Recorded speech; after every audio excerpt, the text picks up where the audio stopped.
বাচ্চাটা জরায়ুর ভিতর ডেভেলপ হচ্ছে বা বড় হচ্ছে, সেটার জন্য বাড়তি কিছু বাচ্চাটার হাড়, মাংস, রক্ত এগুলো গঠন হওয়ার জন্য কিছু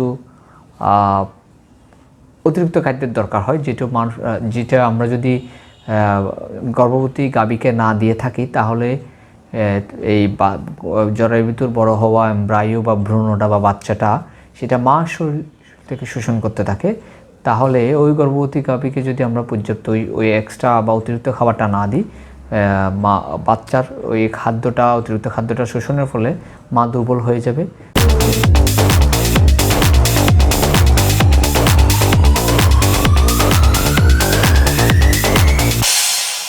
আসসালামু আলাইকুম প্রিয় ডেইরি খামারি বৃন্দ, আমাদের তরফ থেকে আন্তরিক শুভেচ্ছা অভিনন্দন জানিয়ে আজকে আমাদের গুরুত্বপূর্ণ আলোচনা শুরু করতে যাচ্ছি। আমাদের আজকের আলোচনার বিষয় হচ্ছে প্রসবোত্তর ও প্রসব পরবর্তী গাভীর যত্ন কীভাবে নেওয়া উচিত, এই সময় কী কী জটিলতা হতে পারে এবং সেখান থেকে উত্তরণের পথগুলো কী, এগুলো নিয়ে আজকে আলোচনা করবেন ডাক্তার অসীম বরণ সেন, উপজেলা প্রাণী সম্পদ কর্মকর্তা, কক্সবাজার সদর।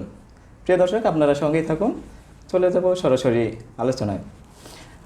থ্যাংকস লর্ড স্যার, আপনি আমাকে এর আগেও আরও অনেক সময় দিয়েছেন। এর আগেও আপনি অনেক ইনফরমেটিভ এবং অর্থাৎ প্রজনন সম্পর্কিত একটি দিক নির্দেশনামূলক একটি বক্তব্য দিয়েছিলেন। আশা করি এটা খামারিদের অনেক উপকারে এসেছে। সেই প্রত্যাশায় আজকেও আপনার কাছে এই বিষয়টি জানতে চাইব যে অনেক বেশি সমস্যার সম্মুখীন হয়ে থাকে যে খামারিরা হ্যান্ডেল করতে পারে না, বাচ্চা হওয়ার আগে বা বাচ্চা হওয়ার পরে কিছু কিছু সমস্যা হয়। জানতে চাইব আপনার কাছে স্যার যে একটা গাভী কনসেপ্ট করার পরে কোন বিষয়টা সবচেয়ে বেশি গুরুত্ব দিতে হবে, অর্থাৎ কোন সময় এক্সট্রা কেয়ার নেওয়া শুরু করতে হবে? গাভী প্রসব পরবর্তী নাকি প্রসব একটা গাভী কনসেপ্ট করেছে, হ্যাঁ, এক্সট্রা কেয়ার অর্থাৎ অতিরিক্ত তার একটা সেবা যত্ন নেওয়া শুরু করতে হবে কখন থেকে নজর রাখতে হবে বেশি? গাভী থেকে যদি আপনি সুস্থ বাচ্চা পেতে চান, গাভী থেকে যদি আপনি ওই সঠিক সময়ে বাচ্চা পেতে চান এবং গাভীকে এই গর্ভবতীকালীন খুব সুস্থ রাখতে চান, সবসময় একটা অতিরিক্ত যত্ন নিতে হবে। এবং কী কী যত্ন নিতে হবে সেটা নিয়ে কথা বলব। প্রথমত হচ্ছে তার সুষম খাদ্য তো অবশ্যই দরকার। তারপর যে জিনিসটা দরকার সেটা হচ্ছে সুষম খাদ্যের মধ্যে পর্যাপ্ত ঘাসের সরবরাহটা খুবই দরকার। সেই সাথে তাকে ক্যালসিয়াম, ফসফরাস পর্যাপ্ত দেওয়া দরকার এবং অন্যান্য ভিটামিনের দরকার আছে। যেহেতু বাচ্চাটা জরায়ুর ভিতর ডেভেলপ হচ্ছে বা বড় হচ্ছে, সেটার জন্য বাড়তি কিছু বাচ্চাটার হাড়, মাংস, রক্ত এগুলো গঠন হওয়ার জন্য কিছু অতিরিক্ত খাদ্যের দরকার হয়, যেটা আমরা যদি গর্ভবতী গাভীকে না দিয়ে থাকি তাহলে এই জরায়ুর ভিতর বড় হওয়া এমব্রায়ো বা ভ্রূণটা বা বাচ্চাটা সেটা মা শরীর থেকে শোষণ করতে থাকে। তাহলে ওই গর্ভবতী গাভীকে যদি আমরা পর্যাপ্ত ওই এক্সট্রা বা অতিরিক্ত খাবারটা না দিই, বাচ্চার ওই অতিরিক্ত খাদ্যটা শোষণের ফলে মা দুর্বল হয়ে যাবে। তাহলে কিন্তু বাচ্চা দেওয়ার সময় তারপর আটকে যাওয়া বা ডিস্টোকিয়া, অথবা ঠিক বাচ্চা দিলেও টেনে হেঁচড়ে বের করার পর গর্ভফুল আটকে যাওয়া বা রিটেন প্লাসেন্টা, এবং পরবর্তী সময়ে বাচ্চার দুর্বলতা থেকে শুরু করে বাচ্চার বৃদ্ধি না হওয়া অনেক রকম সমস্যা দেখা দিতে পারে। তাই কনসেপ্ট করার পরেই যে কোনো গরুকে অতিরিক্ত যত্ন, তবে মূলত বাচ্চা দেওয়ার সময় হলেই বেশি যত্ন নিতে হবে।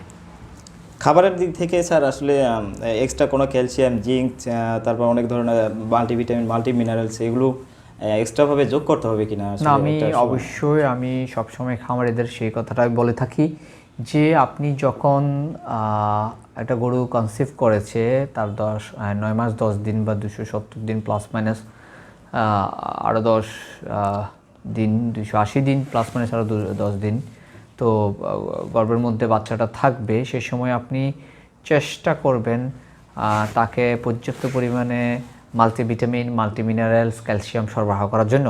সে সাথে সাথে কাঁচা ঘাস আপনি যদি এগুলো না দেন, বাচ্চাটার শরীরের যে হাড় মাংস গঠন হবে, বাচ্চার শরীরে যে রক্ত গঠন হবে জরায়ুর ভিতর, সেটা কিন্তু যদি না দেন তাহলে মা শরীর থেকে শোষণ হওয়ার পর মা দুর্বল হয়ে যাবে। পরবর্তীতে মার মধ্যে বিভিন্ন ধরনের জটিলতা প্রসবকালীন সময়ে, প্রসব পূর্ববর্তী সময়ে এবং প্রসব পরবর্তী সময়ে দেখা দিবে। তাহলে আপনি স্যার বলছেন মাল্টিভিটামিন বা মাল্টিভিটামিন অথবা মাল্টিভিটামিন এগুলো এক্সট্রাভাবে তাকে সাপোর্ট দিতে হবে। আরেকটা বিষয় বলবো সেটা হচ্ছে স্যার যে এই সময়গুলোতে মানে সবচেয়ে কাছের সময় দেখা গেছে ড্রাই পিরিয়ড অর্থাৎ close up period, dry period যেটা 1 মাস অর্থাৎ বাচ্চা দেওয়ার 60 দিন আগে, এই সময়টাতে আর কোনো দিকে নজর রাখতে হবে কিনা স্যার? জি, বাচ্চা দেওয়ার শেষের দিকে গিয়ে যখন ওলান ছাড়ার সময় হয় বা ওলানের দুধ নামার সময় হয় বা কোলেস্ট্রমটা তৈরি হওয়ার সময় থাকে, তখন বেশ কিছু কমপ্লিকেশন দেখা দিতে পারে। সে বিষয়েও লক্ষ্য রাখতে হবে এবং শরীরের মধ্যে যে ক্যাটায়ন আয়নের যে সমতা বজায় রাখার বিষয় আছে সেটির দিকেও নজর রাখতে হবে। আপনি যদি সেই সময় প্রয়োজন না হয় এমন কোনো জিনিস আপনি শরীরে দিতেও পারবেন না, তখন সে বিষয়ে নজর রেখে আপনাকে আগাতে হবে। বাচ্চা দেওয়ার আগেই স্যার, বাচ্চা দেওয়ার আগে কোনো রোগ হতে পারে কিনা বা পানি জমা এই ধরনের? খুবই গুরুত্বপূর্ণ প্রিয় খামারি ভাইরা, এটা খুবই গুরুত্বপূর্ণ একটা প্রশ্ন করেছে আমাদের যে উপস্থাপক, যে আসলে বাচ্চা দেওয়ার আগে বেশ কিছু জটিলতা দেখা দিতে পারে। যেমন আমি যদি বলি, বিভিন্ন রোগও দেখা দিতে পারে। তার মধ্যে কিছু আছে হচ্ছে যেমন আডার এডিমে বা ওলানে পানি জমা, তারপর হচ্ছে মিস্টাইটিস বা ওলান প্রদাহ, যেহেতু প্রচুর পরিমাণে তার কোলেস্ট্রম নামবে, দুধ তৈরি হওয়া শুরু করবে, মিল্ক পকেটগুলো তখন নতুন অ্যালভিওলাগুলো কাজ করবে এখানে, সেক্ষেত্রে আডারে। আর হচ্ছে যে সমস্যাটা সৃষ্টি হতে হবে সেটা হচ্ছে ক্যালসিয়াম ডেফিসিয়েন্সি বা হাইপোক্যালসিমিয়া হতে পারে সেই সময়, এবং ওইটার সূত্র ধরে কিটোসিস এবং ইভেন ডাউনওয়ার্ড কাউ সিনড্রোমও হতে পারে। তো এইসব বিষয়ে আমাদেরকে চিন্তা করেই কিন্তু ডাক্তারের পরামর্শ নিয়ে হোক বা খামারিদের মধ্যে মানে একটা সচেতনতা তৈরি করে আগাতে হবে আর কি জিনিসগুলো। স্যার, বেশি পরিমাণে দিলে আপনারা বলে থাকেন যে অনেক সময় মিনারেল টক্সিসিটি হয়, এটা এরকম কোনো ভয়ভীতির কারণ আছে কিনা যে অনেক পরিমাণে দিয়ে ফেলছে বা বেশি খাওয়াতে খাওয়াতে অনেক সময় মিনারেল টক্সিসিটি হওয়ার কোনো সুযোগ আছে কিনা? আছে, যেমন আপনি যদি ওই প্রসবের বেশ কিছুদিন মানে 10-15 দিন আগে থেকে শরীরে যদি আপনি অতিরিক্ত ক্যালসিয়াম সাপ্লাই করেন, সেক্ষেত্রে ক্যাটায়ন আয়নের যে ব্যালেন্স সেটা ইমব্যালেন্স হবে। আর ইমব্যালেন্স হলে কিন্তু সেটার ক্ষেত্রে আপনার থাইরয়েড গ্ল্যান্ডের যেই সিক্রেশন বা সেটার যে থেকে যেভাবে ক্যালসিয়াম অ্যাবজর্পশন হ্যাঁ সেটা করতে পারবে না, এবং সেক্ষেত্রে আপনার ওগুলো শরীরে কোনো কাজে লাগবে না, এটা সমস্যা সৃষ্টি করতে পারে। আরেকটা বিষয় বলবো, যেমন জিঙ্ক, এটা একটা মিনারেল যেটা শরীরের জন্য খুবই উপকারী। শরীরের মধ্যে যে বিভিন্ন ধরনের কেমিক্যাল রিয়াকশানগুলো হয় বা রাসায়নিক বিক্রিয়াগুলো হয় বা শরীরের মধ্যে যে বিভিন্ন এনজাইমগুলো কাজ করে সেগুলোতে কোফ্যাক্টর হিসাবে কাজ করে, সেটা ছাড়াও বিভিন্ন অ্যানায়ন ক্যাটায়ন অ্যাবজর্পশনের ক্ষেত্রে সেলের গায়ে থাকে, সেটা সহযোগিতা করে, মানে অনেক কাজ আছে। কিন্তু এটা একটা নেগেটিভ দিক হলো, আপনি যদি কন্টিনিউয়াস জিঙ্ক খাওয়াতে থাকেন তাহলে কিন্তু এই জিঙ্ক অন্যান্য মিনারেলসের অ্যাবজর্পশনকে, অন্যান্য মিনারেলস মানে শরীরে বিভিন্ন ধরনের মিনারেল যেমন ক্যালসিয়াম, ফসফরাস, সেলেনিয়াম, আরও অনেক ধরনের মিনারেলস, ম্যাঙ্গানিজ, বিভিন্ন ম্যাগনেসিয়াম আছে, তো এইসব মিনারেলসের অ্যাবজর্পশন বা শোষণের ক্ষেত্রে এটা বাধা সৃষ্টি করতে পারে। তো জিঙ্ক আবার সে কারণে অতিরিক্ত দেওয়া যাবে না, আপনাকে চিন্তা করে আগাতে হবে, ঠিক আছে? ডাক্তার পরামর্শ নিয়ে যখন প্রয়োজন তখন আপনি দিবেন। মিনারেল তো স্যার আসলে আমরা দেখে থাকি যে আপনারা যেটা সাজেস্ট করে থাকেন মিনারেল, যেটা মাইক্রো মিনারেল আর ম্যাক্রো মিনারেল, আমরা যেটা মাইক্রো মিনারেলে এটার গুরুত্ব অনেক, মানে এটা কম পরিমাণে লাগে কিন্তু খুবই গুরুত্বপূর্ণ, এটা লাগে কম।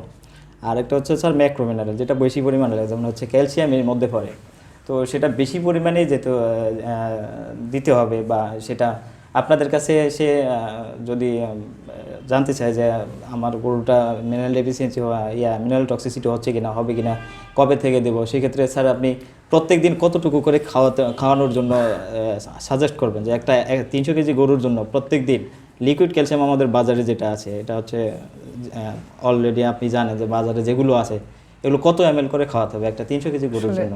রাইট, এটাও একটা গুরুত্বপূর্ণ, যেহেতু মিনারেল টক্সিসিটির একটা বিষয় রয়ে গেছে, সেক্ষেত্রে আমি বলবো কি আসলে একটা গরুর কী পরিমাণ মিনারেল দরকার বা কী পরিমাণ মিনারেল ডেফিসিয়েন্সি রয়েছে, এগুলো হচ্ছে আসলে ল্যাব টেস্টের বিষয়। তার ব্লাড লেভেলে কী পরিমাণ ক্যালসিয়াম আছে, কী পরিমাণ ফসফরাস আছে, এগুলো কিন্তু একদিন টেস্ট করা যাচ্ছে। যেমন আমাদের ইউনিভার্সিটিতে আমরা এগুলো বায়োকেমিক্যাল ল্যাবে টেস্ট করেছি, এখনও হচ্ছে টেস্ট, এবং বাইরের দেশে আমরা দেখেছি এগুলো আসলে টেস্ট হচ্ছে। তারপর আপনি প্রেসক্রাইব করছে ডক্টর যে এটার ক্যালসিয়াম ডেফিসিয়েন্সি আছে ব্লাড লেভেলে, অর্থাৎ তার ক্যালসিয়াম এতটুকু দেওয়া দরকার। কিন্তু আমাদের যেহেতু উপজেলা লেভেলে এই ধরনের কোনো ফ্যাসিলিটিস, ডায়াগনস্টিক বা ল্যাব ফ্যাসিলিটিস, ল্যাবরেটরি ফ্যাসিলিটিস নেই, সেক্ষেত্রে আমরা অনেকটা গরু দেখে বা খামারির কথা শুনে বা টোটাল ক্লিনিক্যাল হিস্ট্রি নিয়ে আমরা সাধারণত বিভিন্ন ধরনের বাজারে যেসব ক্যালসিয়াম পাওয়া যায় সেগুলো সাজেস্ট বা প্রেসক্রাইব করে থাকি। সেক্ষেত্রে আমরা সাধারণত বলবো 300 কেজি একটা ওজনের জন্য মিনিমাম 100 ml ক্যালসিয়াম দেওয়া দরকার। তবে যদি ঘাটতি থাকে সেটা বাড়াতেও হতে পারে, ইভেন ইন্টারভেনাস ক্যালসিয়ামের প্রয়োজন হলে সেক্ষেত্রে দিতে হতে পারে। Thank you sir. আরেকটা বিষয় বলবো যে স্যার, প্রেগনেন্ট অবস্থায় খুব খুব বেশি প্রশ্ন আসে এগুলো, যে অনেকেই ডিওয়ার্মিং করে থাকে না, কনসিভ করে ফেলেছে। এই সময়গুলোতে অনেকের ভুল ধারণাও থাকে বা অনেকেই জানতে চায়, কনফিউশনে থাকে।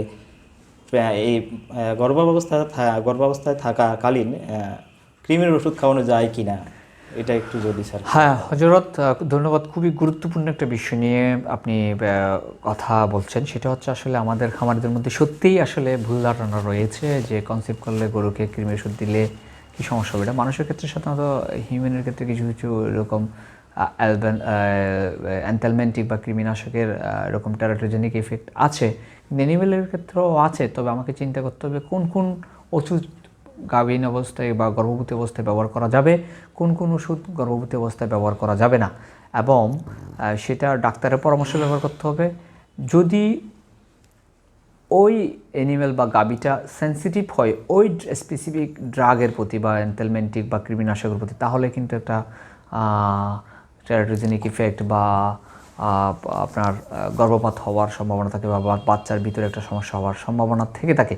তাছাড়া আমরা ইন জেনারেল আমরা জানি কিছু কিছু ড্রাগ আছে, যেমন অ্যালবেন্ডাজল গ্রুপের ট্যাক্লাভেন্ডাজল বা আদার্স যেগুলো আছে, সেগুলো কিন্তু অনেকটা প্রেগন্যান্সিতে বা গর্ভবতী সময়ে 100% সেফ। এবং এই ধরনের লিটারেচার বা প্রমাণ সাধারণত বিভিন্ন ওষুধ কোম্পানির রিসার্চ থেকে আমরা জানতে পারি। আমাদের বইতেও আছে, মেডিসিনের বইতেও আছে, ফার্মাকোলজিতেও আছে। তবে আমরা সাধারণত গর্ভবতী হওয়ার প্রথম 6-7 মাস পর্যন্ত আমি সাধারণত ব্যক্তিগতভাবে কৃমির ওষুধ দিয়ে থাকি, কোনো ধরনের সমস্যা ছাড়াই এই পর্যন্ত দিয়েছি। এর মধ্যে কি স্যার দিয়ে তো কোনো সমস্যা পার নাই যে আপনি কৃমিনাশক দিয়েছেন? তবে 7 মাসের পর আমি দিই না, অনেক সময় চিন্তা করে দিই আর কি, যদি প্রয়োজন না হলে আমি দিই না 7 মাসের পর। অনেক সময় স্যার আসলে ব্যথার ওষুধ নিয়েও কিছু কথা চলে, যেগুলো ব্যথানাশক, এগুলোর কোনো ইফেক্ট আছে কিনা স্যার প্রেগনেন্সিতে? আসলে প্রেগন্যান্ট গাভী বললেন, মানুষ বলেন, যখনই আমরা গর্ভবতীকালীন সময়ে, এটা গরু হোক, ছাগল হোক বা অন্য কোনো প্রাণী হোক, কোনো ওষুধ দিব, প্রয়োগ করব, সেটির বেশ কিছু অংশ তার প্লাসেন্টার মাধ্যমে অবশ্যই তার ভ্রূণ বা বাচ্চা যেটা জরায়ুতে বড় হচ্ছে বা আছে, জরায়ুতে অবস্থান করছে, সেখানে গিয়ে থাকে এবং তার শরীরে কাজ করে। ওই বাচ্চাটা যদি ওই যেটা জরায়ুতে বড় হচ্ছে বা গ্রো আপ হচ্ছে, সেটা বা ভ্রূণটা বড় হচ্ছে, সেটাতে যদি আপনার ওই বাচ্চাটা যদি ওই ওষুধটার প্রতি খুব সেন্সিটিভ থাকে, ওই বাচ্চাটা যদি ওই ওষুধটা যদি ওখানে মেটাবোলাইজড না হয়, তাহলে কিন্তু আলটিমেটলি বাচ্চাটা গর্ভপাত থেকে শুরু করে অন্যান্য কমপ্লিকেশনগুলো হয়ে থাকে। সে কারণেই আমরা আসলে ব্যথানাশক বলেন আর যে কোনো অ্যান্টিবায়োটিক বলেন বা অন্য কোনো ভিটামিন বলেন, আমাদের যাওয়ার সময় অবশ্যই চিন্তা করে দিতে হবে। আর কিছু কিছু ব্যথানাশকের অবশ্যই গর্ভবতী অবস্থায় ব্যবহার না করা ভালো। তবে কিছু কিছু ব্যথানাশক ব্যবহার করার জন্য আমাদের বিভিন্ন ফার্মাকোপিয়াতে, বিভিন্ন ফার্মাকোলজি বইতে নির্দেশনা রয়েছে। প্রিয় দর্শক, আসলে আমাদের দুটি খুব জানার ইচ্ছে ছিল স্যারের কাছ থেকে, যে আসলে অনেক সময় ডিওয়ার্মিংয়ের জন্য, অর্থাৎ আপনারা কৃমিমুক্ত করার জন্য গরুকে কনফিউশনে থাকেন যে আসলে করা যাবে কিনা। আমরা এই জিনিসটা ক্লিয়ার করলাম। আর একটা বিষয় হলো যে এই সময় যদি অনেক রোগ হয়ে যায়, স্যার যেমন বলছেন যে ম্যাস্টাইটিস হয়ে যায়, ম্যাস্টাইটিস হলে ওলানে ব্যথা করে, এই সময় ব্যথার ট্যাবলেট বা ইঞ্জেকশন দেওয়া হয়। এটা অবশ্যই আপনারা নিজেরা দিবেন না, এখানে কিছু ক্লাসিফিকেশন রয়েছে, এগুলো স্যাররা নির্ধারণ করবে যে আসলে কোনটা সেফ। তারা যেটা মনে করবে যে সেটা ইউজ করবে। তবে কৃমির ওষুধও মেবি স্যার উল্লেখ করেছেন একটু আগে যে কোনটা দেওয়া সেফ। আপনারা সবগুলো দিতে পারবেন না, যেটা সেফ আসলে সেটি দিতে হবে। পরবর্তীতে আরেকটা বিষয়ে স্যারের কাছ থেকে ক্লিয়ার জানতে চাইবো যে স্যার, আপনি যেই সমস্যাগুলো বললেন, এগুলো হচ্ছে বাচ্চা দেওয়ার আগ পর্যন্ত যে সমস্যাগুলো হয়, বাচ্চা দেওয়ার পরে পরবর্তীতে সবচেয়ে মানে কাছাকাছি সময়ের মধ্যে 1-2 দিনের মধ্যে কিছু কিছু রোগ দেখা যায় স্যার। অনেক সময় গাভী পড়ে যায়, বসে যায়, মিল্ক ফিভার ধরনের আপনারা বলে থাকেন। এই যে আর কি কি সমস্যাগুলো হতে পারে স্যার বাচ্চা হওয়ার পরে? হ্যাঁ, হজরত, বাচ্চা দেওয়ার পরপর কিন্তু অনেকগুলো সমস্যা আমাদের গাভীর হয়ে থাকে এবং আমাদের খামারের বাইরেও সেগুলো নিয়ে অনেক জটিলতা বা জটিল সমস্যার মধ্যে পড়েন এবং যেগুলোর অনেক ক্ষতি হতে পারে খামারের। সে বিষয়ে আমি দু একটি কথা বলবো, যেটা আপনি কথা উপস্থাপন করেছেন। তার মধ্যে প্রধান যেই সমস্যাটা হয় সেটা হচ্ছে বাচ্চা দেওয়ার পর হাইপোক্যালসিমিয়া বা মিল্ক ফিভার বা ক্যালসিয়াম ডেফিসিয়েন্সি। যেহেতু কোলেস্ট্রামের সাথে পর্যাপ্ত পরিমাণ ক্যালসিয়াম লস হয়, সেই পরিমাণে ক্যালসিয়াম বা কাছাকাছি যদি আমরা গর্ভবতী অবস্থায় দিতে না পারি, তাহলে কিন্তু গরুর যে হাইপোক্যালসিমিয়া, ব্লাড লেভেলে ক্যালসিয়াম কমে গেলে ঠিকমতো গরু দাঁড়াতে পারবে না, শুয়ে যাবে। যদি এটাকে মিল্ক ফিভার বলা হয়, কিন্তু ফিভার বা গায়ের তাপমাত্রা তার মধ্যে থাকে না, বরঞ্চ ক্যালসিয়াম তাপমাত্রাটা তার আরও ডাউন থাকে বা সাবনর্মাল কন্ডিশনে থাকে এবং সেই ক্যালসিয়ামের অভাবে তার শরীর মাসেলগুলো কাজ করে না বলে সে তার শরীর যায় এবং হার্টের মাসেলগুলো কন্ট্রাক্ট করতে পারে না, ব্লাড সার্কুলেশন কমে যায়, শরীরের তাপমাত্রা কমে যায়। সেই সময় দ্রুত যদি ক্যালসিয়াম দিতে না পারেন, ভালো ডক্টরের কনসালটেন্সিতে যদি গরুটা না থাকে, ইভেন গরুটাকেও বড় ভালো একটা গরুকে আমরা হারাতে পারি, বড় বা উচ্চ উৎপাদনশীল গাভীগুলোকে চাইলে আমরা হারাতে পারি। তো ওইটা ব্যাপারে আমি বলবো অবশ্যই আমাদের খামারি ভাইদের সচেতন থাকতে হবে, যাতে প্রসব পরবর্তী কোনো ক্যালসিয়ামের ঘাটতির কারণে কোনো সমস্যা না হয়। তারপর আরও যে সমস্যাগুলো হয় সেটা হচ্ছে ম্যাস্টাইটিস। যেহেতু ওলানে প্রচুর পরিমাণে তখন দুধের সরবরাহ বেড়ে যায়, দুধ কোলেস্ট্রাম থেকে শুরু করে, তখন যে আডারের বা ওলানের ভিতর যে কমন সেলগুলো থাকে বা ব্যাকটেরিয়াগুলো থাকে, সেগুলো প্যাথোজেনিসিটি বেড়ে যায়, কিছুটা ইমিউনো সাপ্রেশন হয় বলে অনেক সময় অন্যান্য স্ট্রেসের কারণে ইমিউনিটি ব্রেকডাউন হলে, যেরকম মতো আমাদের সেকেন্ডারি ব্যাকটেরিয়া ইনফেকশন হয়ে ম্যাস্টাইটিস থেকে শুরু করে অনেক কমপ্লিকেশন সৃষ্টি হওয়ার ওলানে। এবং সে ব্যাপারেও আমাদের সচেতন থাকতে হবে, ভালো একজন ডক্টরের পরামর্শে সঙ্গে সঙ্গে ট্রিটমেন্ট নিতে হবে। এবং আর যে সমস্যাটা হতে পারে সেটা হচ্ছে মূলত প্রসব পরবর্তী আর কি, যে বাচ্চা দেওয়ার পরও ঠিকমতো গর্ভফুল পরে না যাওয়া, যথাসময়ে বা আটকে যাওয়া রিটার্ন প্লেসেন্টা। সেক্ষেত্রে আমি আগেও বলেছি আমার আগে একটা প্রজনন সম্পর্কিত একটা বক্তব্যে, যে আপনার টানা ইসরা করে কখনোই ফুল ফেলবেন না কোনো কোয়াক বা কোনো পল্লী চিকিৎসককে দিয়ে। আপনারা অবশ্যই একজন ভেটেরিনারিয়ানের, রেজিস্টার্ড ভেটেরিনারিয়ানের পরামর্শ নেবেন। তার থেকে পরামর্শ নিয়ে যেটা করা দরকার সেটা করবেন। যে জোর করে যদি আপনার ফুলটা ফেলতে চান, কোনো কারণে যদি ওখানে অতিরিক্ত ব্লিডিং হয় বা কর্ডিলেশনগুলো ছিঁড়ে যায়, তাহলে এখানে এন্ডোমেট্রাইটিস হবে, পায়োমেট্রো হবে, সেগুলো প্রসব পরবর্তী কমপ্লিকেশন হিসেবে দেখা দিবে। এবং এই কমপ্লিকেশন বা এই জটিলতা, এই রোগগুলোর কারণে, এন্ডোমেট্রাইটিস, পায়োমেট্রা কারণে আপনারা ওই গরুটাকে ঠিকমতো আবার পরবর্তী সময়ে ডাকেও আনাতে পারবেন না, কনসিভও করাতে পারবেন না। আলটিমেটলি আপনাদের ফার্মের জন্য এই গরুটা মানে লাভজনক হবে না। আপনারা এই গাভীটাকে এভাবে মানে নষ্ট করবেন না।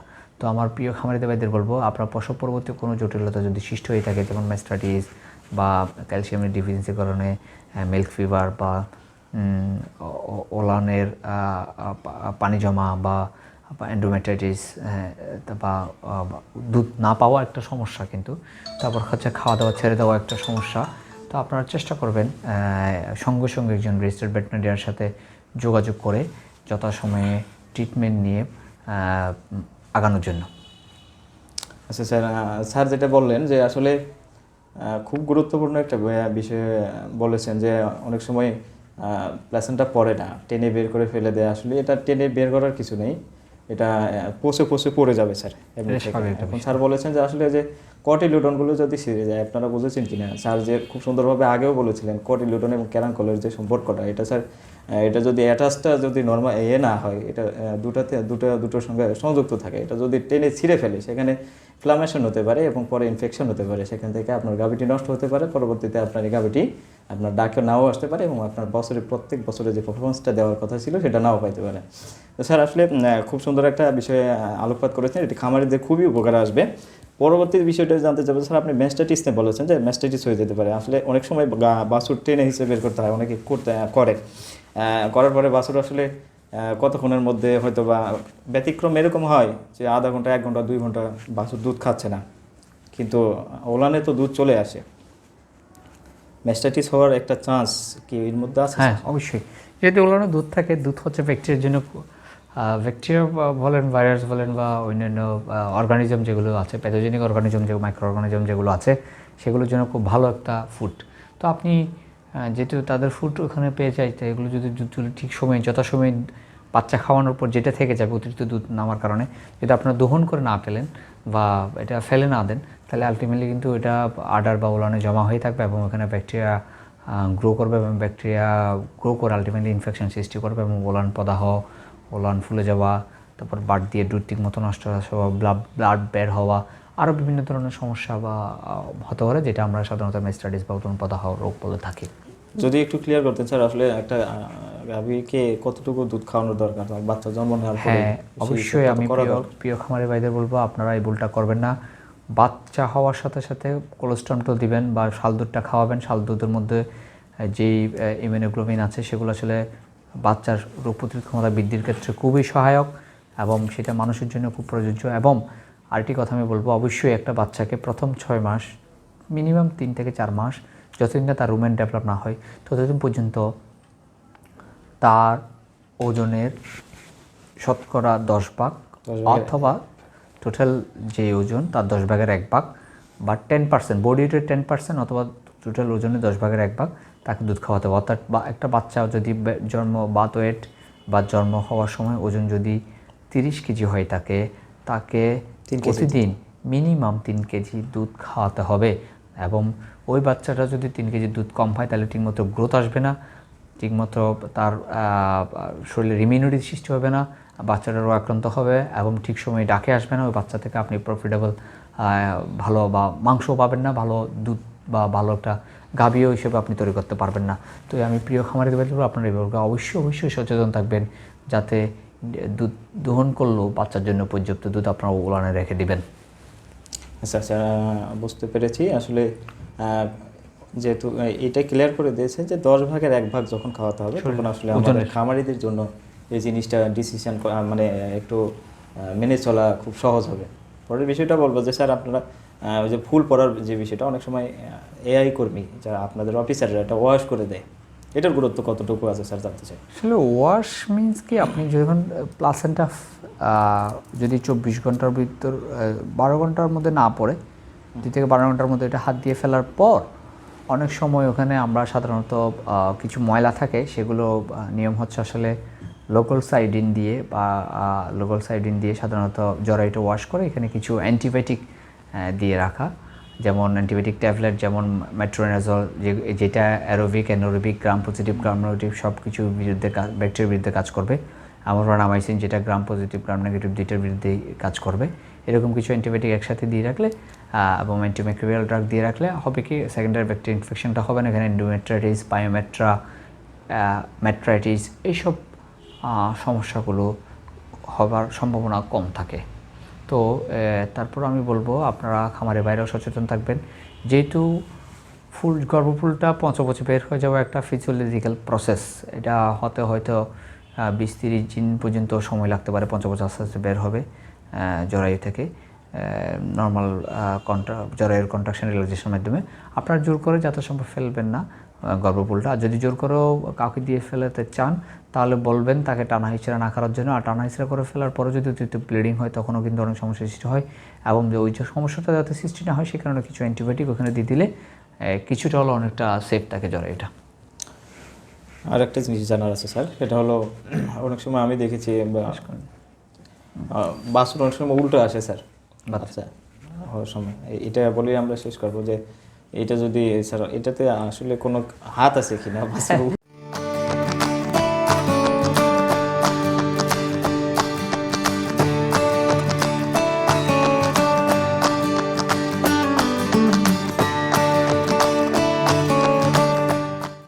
আসলে বাচ্চার পজিশন কেমন এটা আলট্রাসোনোগ্রাফি ছাড়া আগে থেকে বোঝা যায় না। আলট্রাসোনোগ্রাফি করার পর যদি বাচ্চার পজিশন যেরকম হয় সেরকম, সেটার কারণে কিন্তু অনেক সমস্যা আসতে পারে। বা এটা প্রসবকালীন সময়ে যে সমস্যা, আপনি তো প্রসব পূর্ববর্তী এবং প্রসব পরবর্তীর কথা বলেছেন। প্রসবকালীন সময়ে হচ্ছে ডিস্টোকিয়া বা বাচ্চা আটকে যাওয়া। বাচ্চার পজিশন যদি স্বাভাবিকভাবে যেরকম থাকলে দ্রুত বের হয়ে আসবে জরায়ু থেকে, সার্ভিক্স বা ভ্যাজানা হয়ে যেভাবে বের হয়ে আসবে সেভাবে যদি না থাকে তাহলে কি বাচ্চার পজিশন যদি স্বাভাবিক না থাকে তাহলে অস্বাভাবিক থাকে, তখন বাচ্চা আটকে যায়। হয় মাথা বাঁকা হয়ে থাকে, পা একটা বাঁকা হয়ে থাকে, তখন কিন্তু জোর করে টানা হিচড়া না করতে পারলে ভালো। পজিশন বুঝে টানা হিচড়া করতে পারলে ভালো। আর যদি এই বিষয়ে কোনো অভিজ্ঞতা না থাকে তাহলে আমি বলবো কোনো এক্সপার্ট একজন ভেটেরিনারি সার্জন বা সার্জন স্পেশালি যারা সিজারিয়ান সেকশন এক্সপার্ট তাদেরকে দিয়ে সিজারিয়ান করিয়ে বাচ্চাটা ডেলিভারি করানো বা বাচ্চাটা বের করে নিয়ে আসা। কারণ যদি আপনি জোরে সোরে টানা হিচড়া করতে চান তাহলে এতে বাচ্চার পা ভেঙে যেতে পারে, জরায়ু অ্যাভরে তেভরে হয়ে যেতে পারে, এবং যেটার কারণে পরবর্তী জরায়ুতে সমস্যা হবে, বাচ্চাটাও সমস্যা হয়ে যাবে। প্রিয় দর্শক, আসলে না দিয়ে দিন। স্যার আজকে অত্যন্ত ব্যস্ত। স্যারের আজকে কিন্তু অফ ডে। আপনাদের সেবা দেওয়ার উদ্দেশ্যে স্যারকে আমি আগে বলে রাখছিলাম, এবং স্যার শুক্রবারের দিনেও আমাদেরকে এই সেবাটি দিয়েছেন। আসলে যে জটিল সমস্যাগুলো আমাদের হয় সেই সমস্যাগুলো থেকে উত্তরণের পথ কি একজন আপনি ডাক্তারের মুখ থেকে শুনলেন যে তিনি হচ্ছে, আমি আগেই বলেছি যে স্যার আসলে এই কেসগুলো বেশি হ্যান্ডেলিং করে থাকেন। স্যার আগে নিজেও বলেছেন যে স্যার পোলট্রিও প্র্যাকটিস করেন কিন্তু ডেইরিতে বেশি করেন। প্রিয় দর্শক, আমাদের এই ছিল আজকের আয়োজন। আজকের মতো এখানেই বিদায় নেব, তবে আবারও দেখা হবে। যদি আবারও কখনো স্যারের সাথে আমাদের সুযোগ হয় আপনাদেরকে আরও গুরুত্বপূর্ণ তথ্য দেওয়ার চেষ্টা করব। সেই পর্যন্ত ভালো থাকবেন, সুস্থ থাকবেন, সবার সর্বাঙ্গীন মঙ্গল কামনা করে এখানে বিদায় নিচ্ছি। আসসালামু আলাইকুম, আল্লাহ হাফেজ।